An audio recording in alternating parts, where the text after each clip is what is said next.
I'm going to show you. Imagine that these represent the buildings, as this one here, the one in front of you around.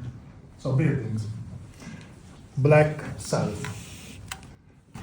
And now I'm going to put all these here.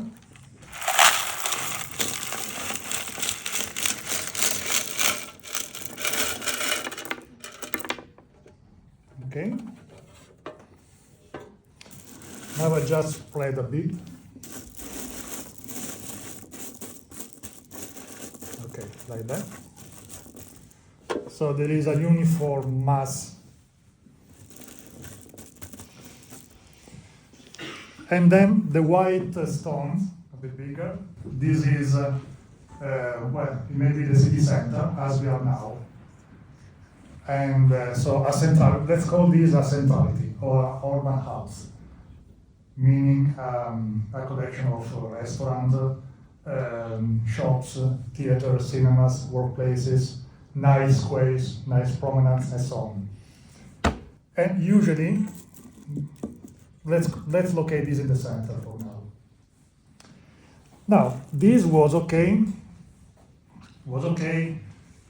up to a certain size, the medieval town or industrial cities in general, where you were able to walk whatever to reach the center, where usually a lot of activities, services, amenities, and around you have the nature usually.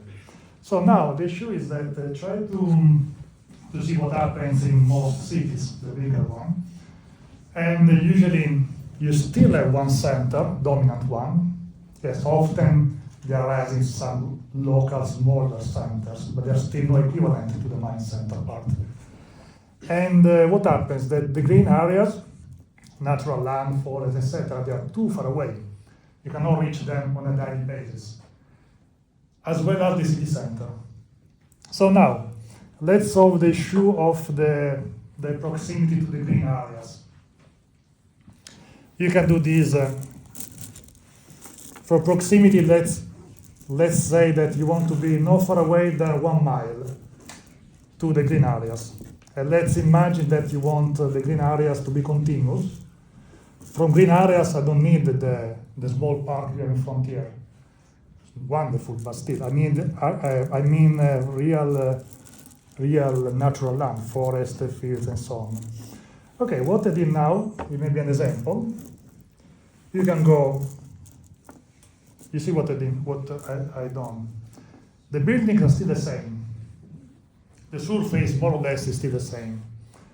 I simply rearranged them, and in a way that it doesn't matter where you are, you can reach appropriate green areas within 1 mile, 1-2 kilometers. And but now we still have the issue how to reach this in the center. So, what if instead of a huge central part, we spread centralities, urban hubs, in a way that, again, wherever you are, you can reach them within, let's say, 1 mile, 1-2 kilometers. Well, if you have done this, you can walk to reach the green area and the city centers.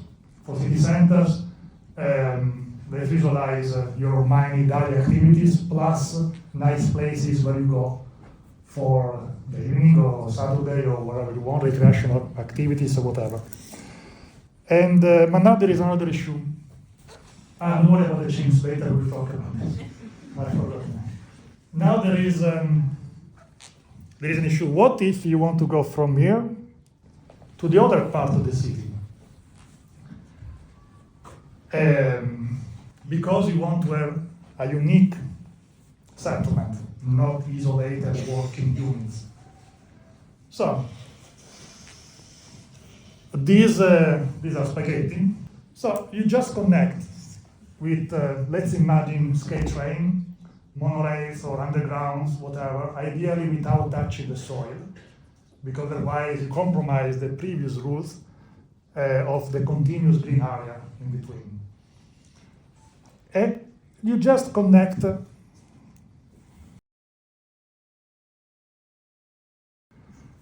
the centralities among each other.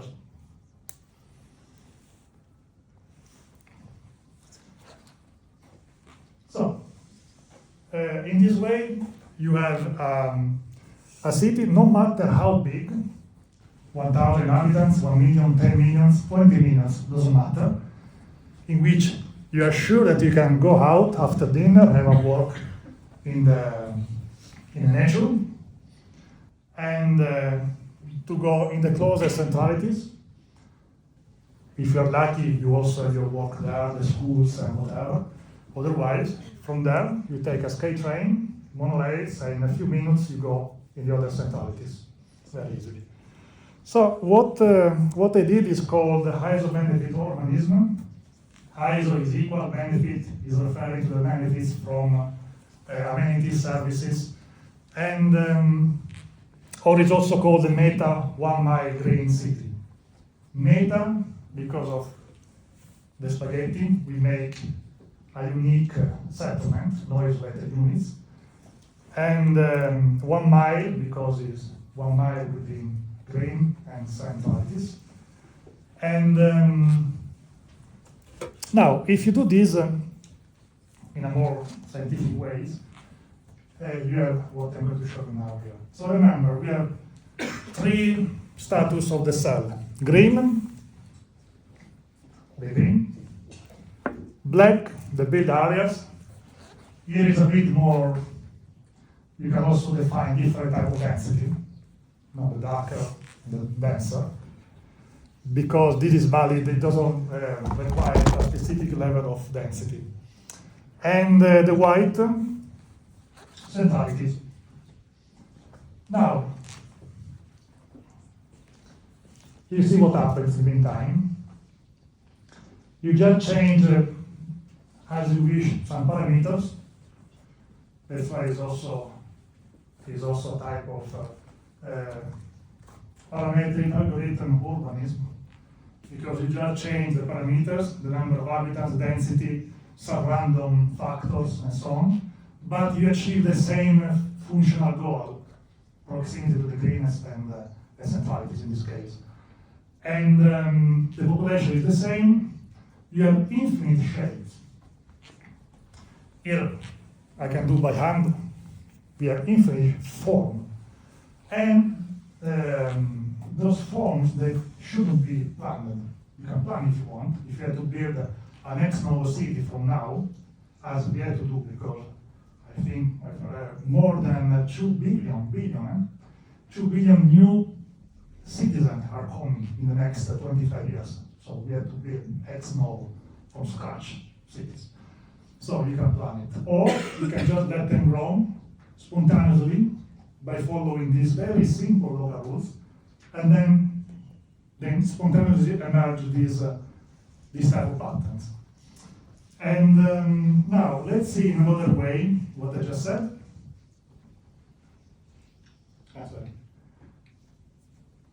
Okay, so here these are the cars, the street. In this type of isobenefit cities, the cars become unnecessary. They're not forbidden, but it would be easier just to walk and use it in this monorail or SkyTrain. So the streets you don't need anymore for cars. You can rearrange them in order to be within 1 or 2 kilometers to the green, wherever you are, and to the centralities, radius, walkable radius. And you connect them with the spaghetti. And this is the essential bits to have not isolated walkable units, but a meta isobenefit cities. Infinite shapes, it can be this one, can be this one, can be this one, it doesn't matter. And it's a spontaneous process, so you don't necessarily need a master plan to achieve this. And let's see this in a more visionary way.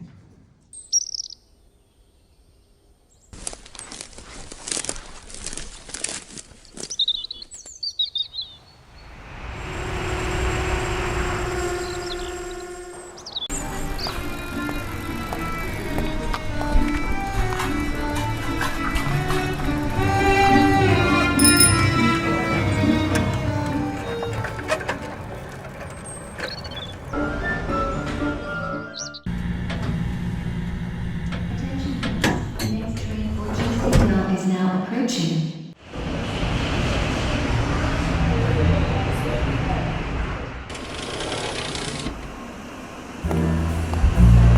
Next station, Joseville.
Portable units connected with a train, underground, monorail, and each of them have their own separatities,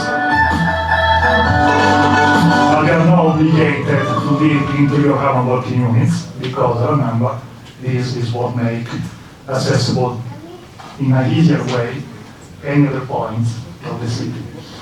Now, and if you focus on the last picture there, that was more clear, the independent units linked with this spaghetti, now I don't need anymore. There is something which is essential, is the size. So, we like it or not, I say that because the research showed that usually just 1/3 below to be in a big cities. So, we like it or not, the 2/3 that wouldn't like, we need a certain size of cities. We need because it's something called economy of scale, economy of agglomeration, and there is a new, relatively new discipline which is called urban size, because remember the chimps. And to have a certain size, you need connection among workable units. So I think it is with this new idea of city, we may enjoy the economy of scale and agglomeration without having to pay their cost, congestions and all the social issues that we have increasing the size. And so I think is a very simple idea that it may make our cities more beautiful and our lives happier and better. Thank you.